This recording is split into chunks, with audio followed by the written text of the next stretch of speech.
મફત ભરવાડ અને ઘટના શું બની હતી? અમે ગાડી ભરવા મોકલી શેલીની અંદર, તો વિશાલ ભરવાડ, પછી પનિયો, કરશન ભરવાડ અને સોથિયો અને રાજુ ભોલા 25 છોકરાને બોલાવી અને ગાડી અમારા 4 ગામમાં લઈને નહીં આવવાનું. આ બાબતથી માર માર્યો ડ્રાઈવરને. ડ્રાઈવર હજી મળતો નથી અને ગાડીને ભાંગીને નદીમાં પડે છે અત્યારે હાલ. એટલે એ પ્રમાણે હું અરજી લખાવવા પોલીસ સ્ટેશનમાં આવેલ છું. અંબોડા પોલીસ. ઘટના કોની જોડે બની હતી? ઘટના મારા ડ્રાઈવર સાથે. ડ્રાઈવરને માર્યો એટલે એની જાન જોખમમાં હતી, એટલે ગાડી મેકીને જતો રહ્યો અને ગાડીના કાચને એવા તોડી નાખ્યા એ લોકોએ. તમને કેવી રીતે ખબર પડી? ડ્રાઈવરે મને પહેલાં ફોન કર્યો કે મને મારવાનું ચાલુ કરી દીધું છે. પછી ફોન એનો લઈ લીધો, વિશાલના નાના ભાઈએ ફોન લઈ લીધો, એટલે એનો જીવ જોખમમાં હતો, એટલે ગાડી મેકીને નાસી છૂટ્યો. હજી મળતો છે ને આગળ. તમે આગળ શું કાર્યવાહી કરી? આગળની કાર્યવાહી અમે પોલીસ સ્ટેશનમાં અરજી લખાયેલી છે.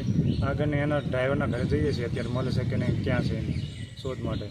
સમગ્ર ઘટના ખંભોળા પોલીસ સ્ટેશન લખાય? હા, ખંભોળા પોલીસ સ્ટેશનમાં લખાયેલ છે. જાણવા જો કર્યા